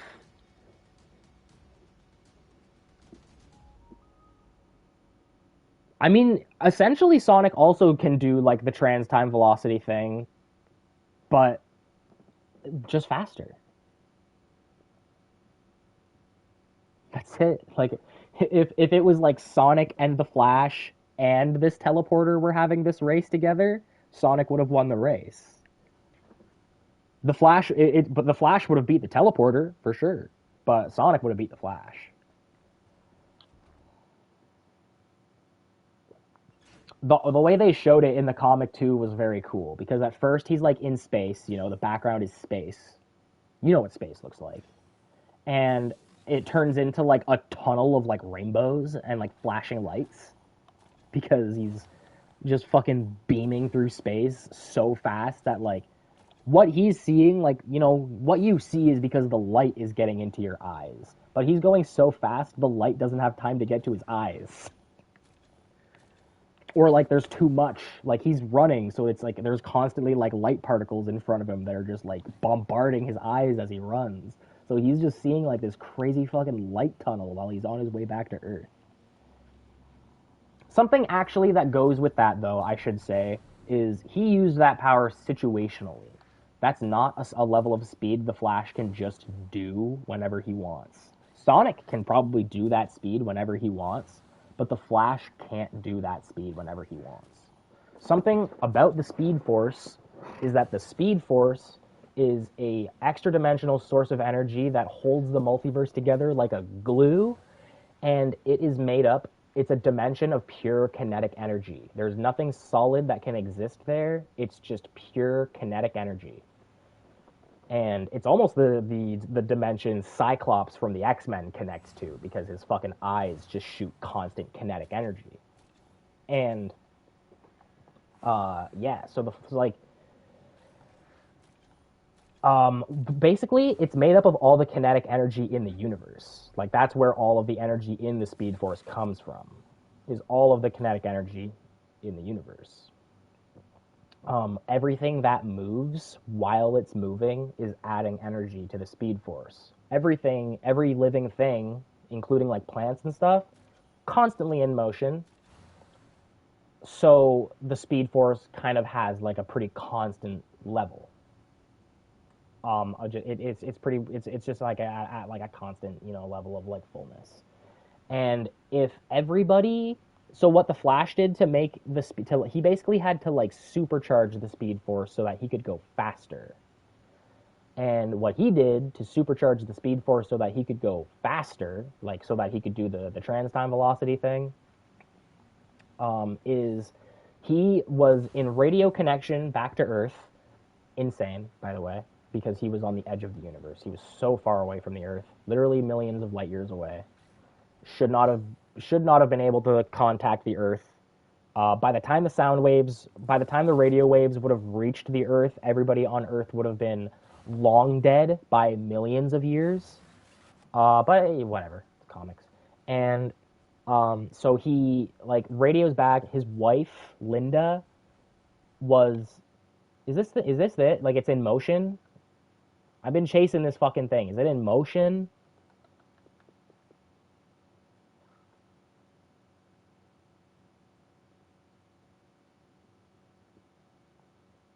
Okay. So it's that thing. I need to get to one of these. I need to activate these like one of the towers and like launch myself off it. What is this also?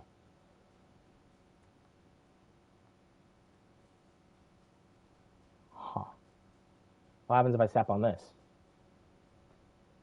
Huh. Hmm. There's a tower there. Maybe if I go to that tower, I can launch myself at it. This is going to turn out to be a very short game if I'm beating this already.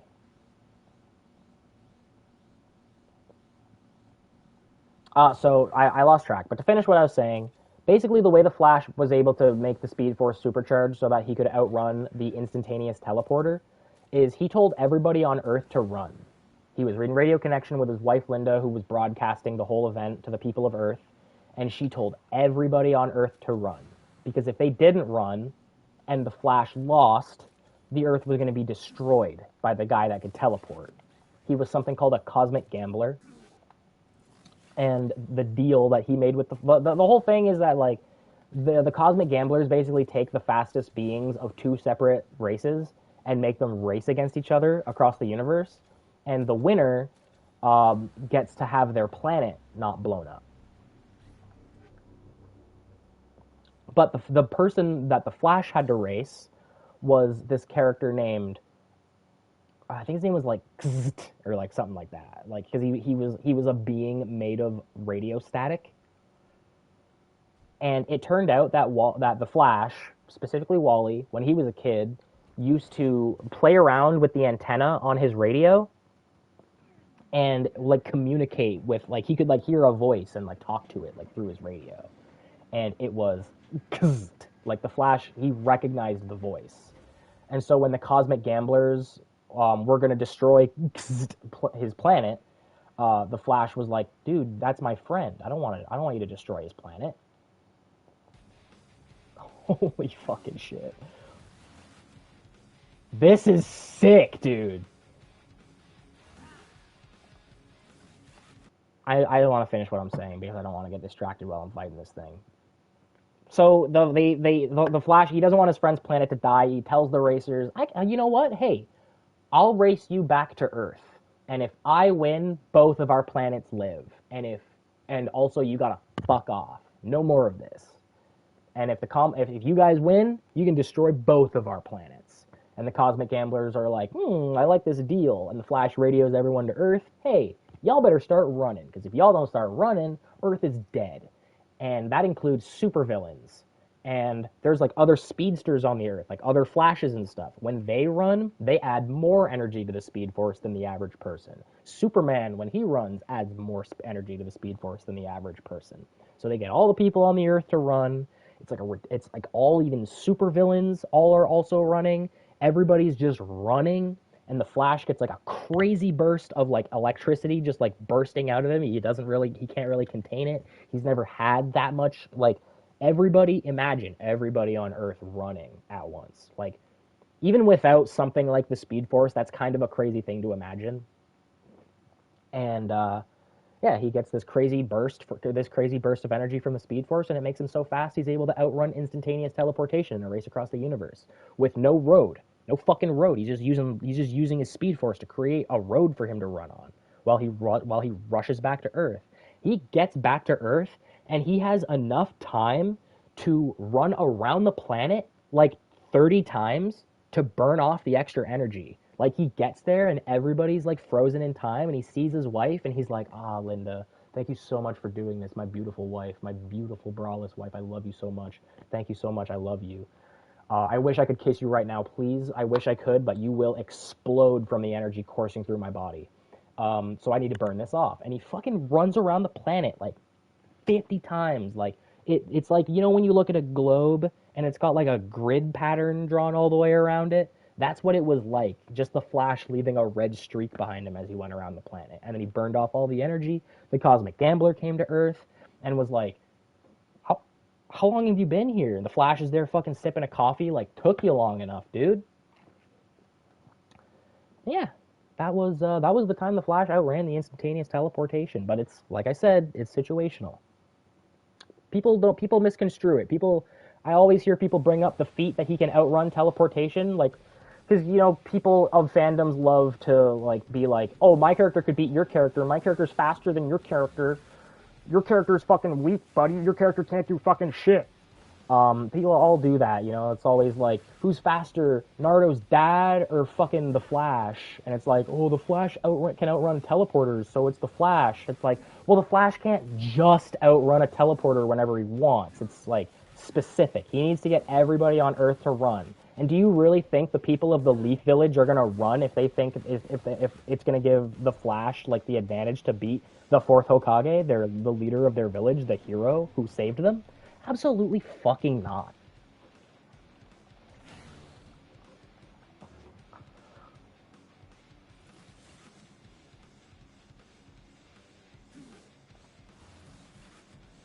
Oh, I gotta jump over that thing. Okay.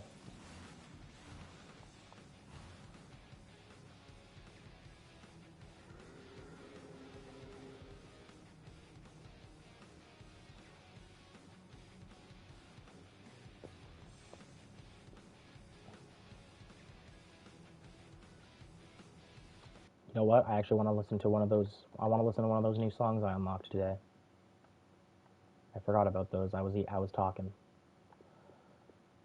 What are the new ones I got? Desert Stars and I think Hot Rush.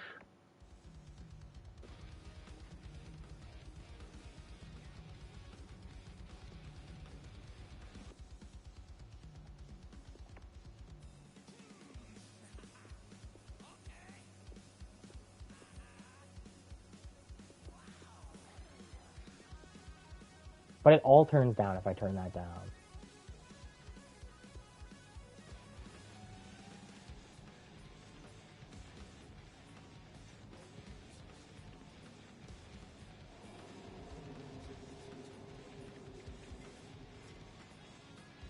Dude, boosting the whole way too.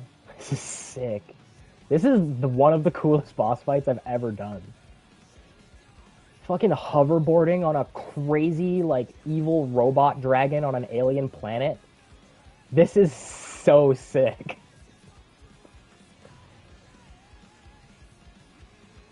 I'm like speechless. Oh, oh.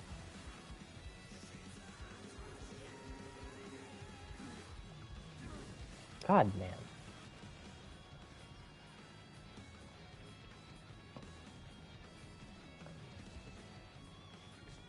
Oh! Oh!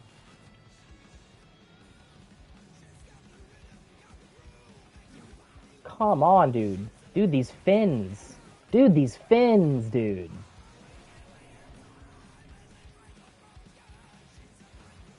Oh, dude, these fins.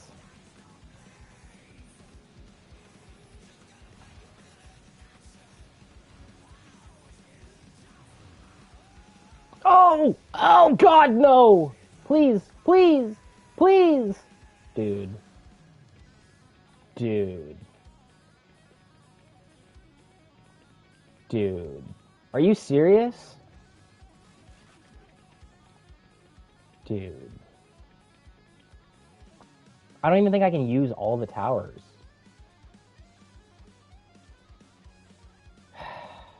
What's the nearest tower I can do? I really hope some of the towers do just work without you activating them properly.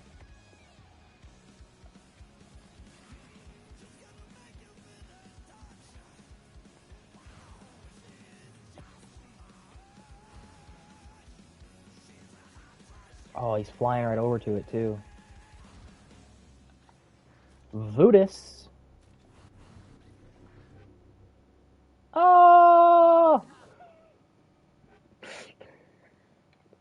Dude, it cracks me up whenever you like to just get off the board and fucking rocket past it. No, no, no, no, wait, wait, wait. It's not gonna crack me up this time.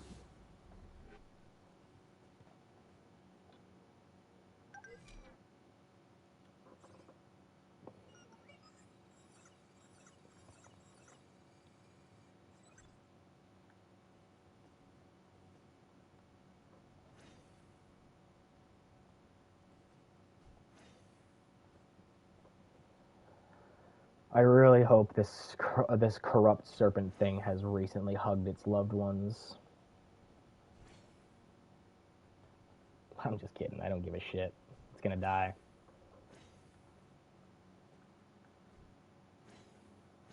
No, no, please.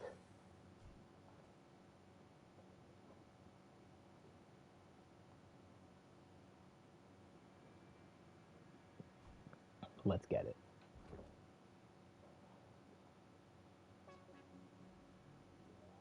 Neat. Yep. Cool.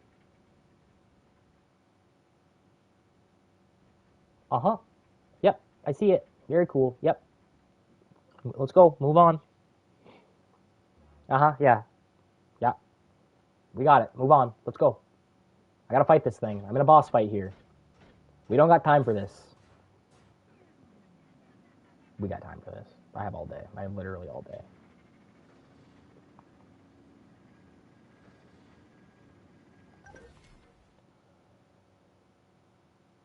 What a fucking awesome way to enter a boss fight, by the way.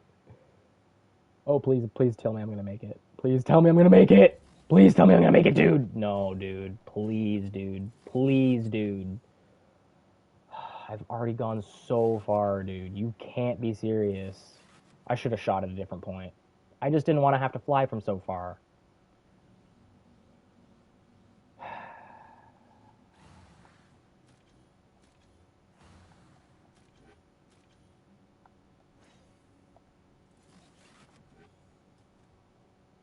All right. So frustrating. Oh, cool. It just takes me right to the top now. Okay. I thought I was gonna have to fucking go through all that again. I was gonna be annoyed. This thing's kind of like the big serpent dragons from Zelda. Like in Zelda Breath of the Wild, where they got those dragons flying around in the sky, and you can like fly up and like you can like collect their like scales and claws and stuff. Oh buddy, oh buddy, oh buddy, oh buddy, oh buddy. Please, please, dude, please. Okay, please. Okay. Jesus Christ, dude. I'm an idiot. I'm an idiot.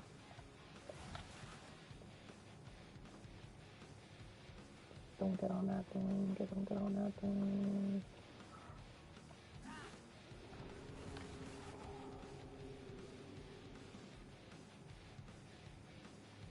I forgot I can do that. That's going to help so much with the maneuvering.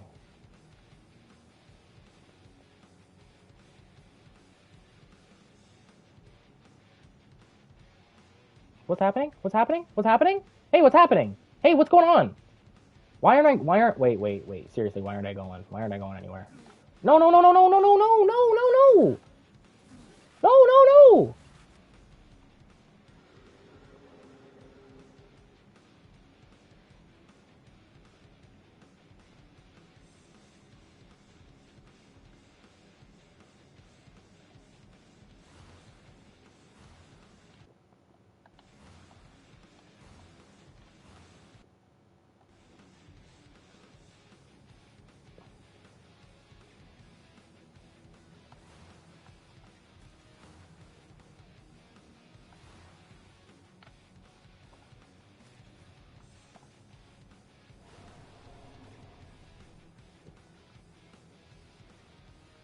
This is kind of like Sonic Riders. I think I said that.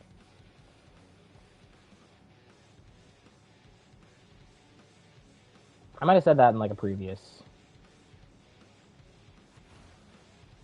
You know what's cool too? This is gonna be just for me, but oh no, no, no, no, no, no, no, please, please, please, Oh, wrong way, wrong way. I'm going literally the wrong way. Ooh. Ooh.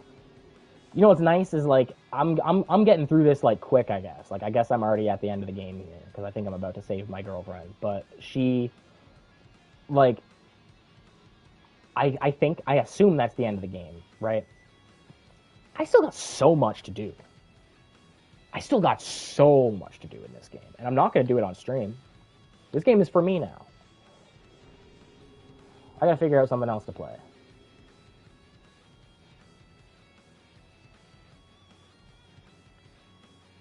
Oh! Oh God, no! Oh God, no! Whew.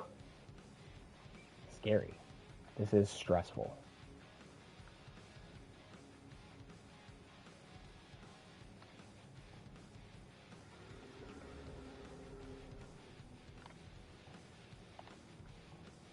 What? What? No!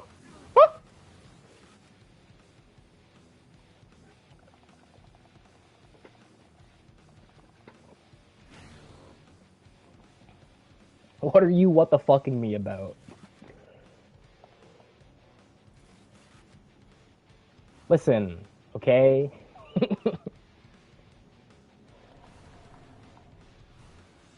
This is stressful, I said.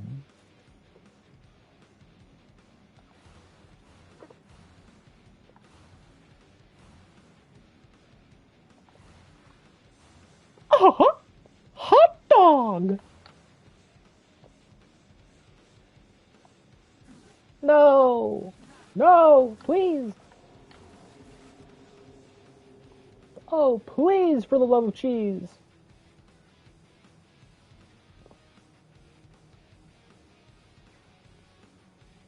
Ah! Ah!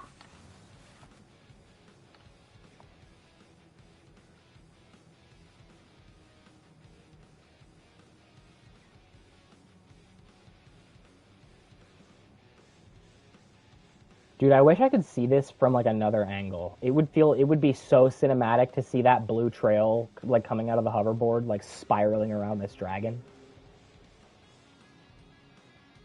That would be cinematic as fuck. Like that's the kind of shit you'd see in like a superhero movie where like the really fast guy is like he's going so fast around the big thing to stop it, and you just see like a trail like streaking around it, and they're like, "Oh my god, it's him!" And then he's just fucking all of a sudden he's at the head of it and he's like ready to smash it. And he's going so fast it doesn't matter how strong the thing is. He just punches through it like a little bullet. It's usually how super speed how superhero media goes when the main character has super speed. They're like, wait, I can't see him. Look, it's a streak. I think that's him. And then you look and you get a cool angle of like the dragon from like the ground, and you just see like a blue line like rapidly spiral around it. It's kind of like in One Punch Man. There's a character named Flashy Flash, and there's like a monster he fights where it has like a bunch of eyes all over its body, and the way to kill it is to destroy all the eyes at the same time. And Flashy Flash zooms all around the body and just stabs it, but the panel is like it's a streaking line going all around this monster. To think what you would be willing to do for someone you care about.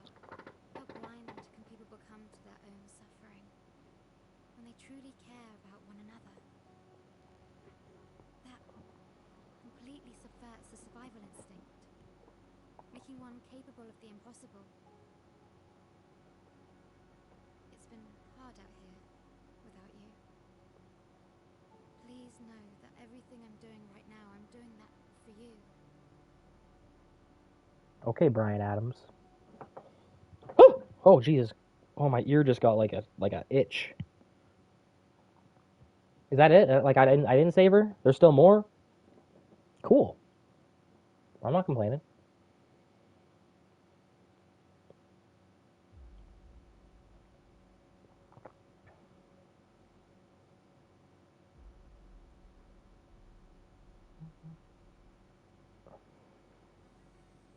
Oh. Oh, because the dragon thing came out. I didn't actually get to Noose.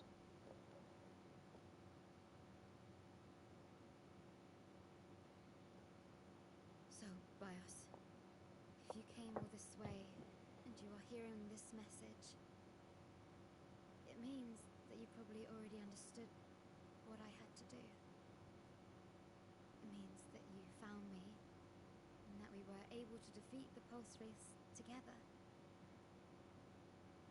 All these years here on Sebeti alone, in danger. They have been unbearable to me, not because I was risking my life every day, but because I was far from you. It was the thought of you that kept me fighting for all these years. Small chance to be able to see you again. I'm sorry. I'm so sorry that we will never have the chance to be together. What? But I had to do it. You understand? There was no other way to survive. You didn't survive, though. Way to get you here and finish what I failed to do. I had to create the ultimate form of interaction between human and machine, using a bond that cannot be crafted or coded or designed by anyone today or tomorrow. Our bond, our love, something that has grown in years with us and that helped us grow together. Something that I feel that you feel, something that I am, that we are, something unique, unrepeatable. The sum of everything that we did together, of what we shared, of what we suffered. That is the only bond that could be able to beat that force of pure instinct that the pulse race are. Because we are one. And now my mind is in the hoverboard that you gifted me so long ago. So that our bond, our love, guided that hoverboard's path. Guided that hoverboard and you, and me to be something more, something that no one can achieve alone. The perfection. One. Forgive me, Bios. I wish you were here with me. But now I'm there with you. Forever.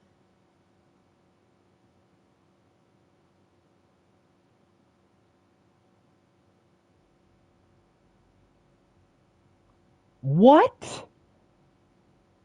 Somewhere, hidden in the depths of our galaxy, there was a race of people. They were able to Ooh. manipulate mind and soul to a level that's unthinkable to us. They say that one day their spirits will come back to their homeplanet and will rejoin their bodies that are still waiting for them.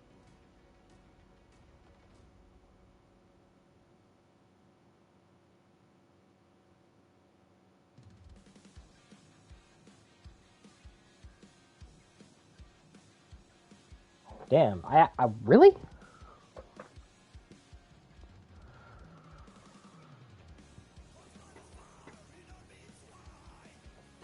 Sort of. It kind of left it to like a sequel that makes it seem like she's gonna come back. Oh God, no. So it seems like I believe what seemingly happened is she uploaded her mind from that like pod, like she's like cryogenically frozen in that pod, and she uploaded her mind into the hoverboard, and that's why the hoverboard has like the AI in it, which I don't know if you've been here to know that, but yeah, it has an AI in it that like, which I guess it's not artificial because it's literally her mind is in there. You can make it like fight for you and like do all kinds of other things for you and like shield you, protect you. It's very cool. I gained that ability like a couple sessions ago. And yeah, so the thing, she that last like monologue or whatever that it was saying, was something she said earlier like this stream, where there was a race of people who learned how to separate themselves from separate their mind and soul from their body, but that one day they would eventually be able to return. And I think because it was playing that monologue like at the end there when he was going off into space, I think that means he's going to try and seek those people out. and seek out the secrets of like reuniting like mind and body. Um, and I wonder maybe then I assume if this game did well enough, and I don't really know if it did because I've not heard about anybody playing this game. I'm literally the only person I think who knows about this game as far as I'm aware because I haven't seen anybody posting about it online. I haven't seen other people streaming it. Um, Seems like yeah, like maybe there's. I really hope there's going to be a sequel because this game really was a lot of fun. I had a blast playing this game. It didn't. It was almost like it had that Zelda Breath of the Wild kind of aspect to it. Um, Not like in a way that like you really felt like you like really needed to go crazy on side quests, but just the whole like it's a huge open world and like you can go anywhere you can see like into the horizon and like there's so minimal voice acting, but like the more you explore the world, the more you learn about the world. Like it feels very much like the latest Zelda game, including all the power tapes that you got that you put into the keytar. They were very much like the runes you got in Zelda Breath of the Wild, especially the time stopping one. Um, but yeah, I think I think there's going to be a sequel to this game, and I think the sequel is probably going to be about finding the people that know how to reunite mind and body.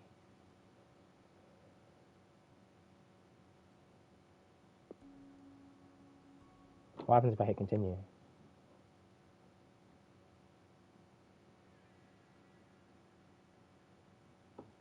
Uh, uh,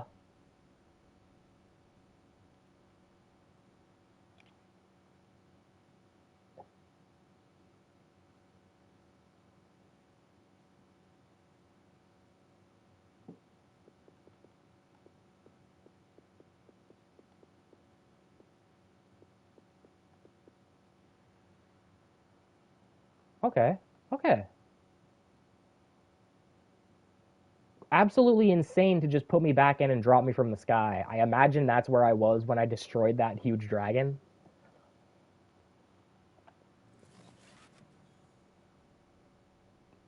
But okay, so that's what this is. Usually with like Zelda, you know, when you beat the game, you don't really beat the game. It gives you the opportunity to load back into the game and like just continue. But like where you are, like the game, it's like the game knows you beat the game, but it dropped you in right before the final boss fight. So you can redo the final boss fight as many times as you want, just right then and there, over and over and over and over again. Or you can fucking go out and explore the world and do all the other shit you didn't do. I'm gonna leave all that for myself. I think I'm gonna play something new, something else. Um, because I'm at the end of the, I'm at like the end of the game. There is a lot, you know. Like I feel like if I set out to do all of these points of interest, all of these mines, all of these towers, find it's gonna take so long, and I don't really want it to take so long. I got other things I'm interested in playing. So, yeah, that is going to be it. I don't know quite yet what my next game is going to be. I was actually kind of thinking the other day I kind of wanted to play Middle Earth Shadow of Mordor, which is like a Lord of the Rings game. And because I also have Middle Earth Shadow of War, and I played Middle Earth Shadow of Mordor like a few years ago. I don't really remember the story. I honestly spent a lot of time just exploring the world and fighting orcs, and like the story kind of just happened. Like I just was at the end of the game and I didn't even realize it. So I might replay that game on stream and like be a little bit more focused on the narrative. And then I'm gonna play Middle Earth Shadow of War because I heard Middle Earth Shadow of War was really cool. Um, and that might be what I'm gonna do. I don't know how long either of those games are gonna take me. I did kind of also want to play Horizon Zero Dawn on stream, but my main thing is I want to not be in the middle of a story game when the Invincible fighting game comes out. Because when the Invincible fighting game comes out, I'm going to be playing the Invincible fighting game on stream for a little bit. Um, but that's months away. That's coming out in April. So I think for now, because I don't think it's gonna take like hugely long, maybe I'll look up some, like I'll look up online. You can look up how long a lot of games are. I got it. I got that. I did get that new Digimon game, Digimon Story Time Stranger. But I don't know if I want to play Digimon Story Time Stranger on stream. I might keep Digimon Story Time Stranger for myself, honestly. I know I was saying I was going to play it on stream when I got the previous Digimon game, but I've already put like 4 or 5 hours into Time Stranger. I really don't feel like restarting, so I'm not going to do that. So yeah, it's probably going to be Middle Earth: Shadow of Mordor. I might just play a fighting game tomorrow or like Marvel Rivals or something. I'm pretty sure Deadpool comes to Marvel Rivals tomorrow. I'm gonna Google that real quick right now.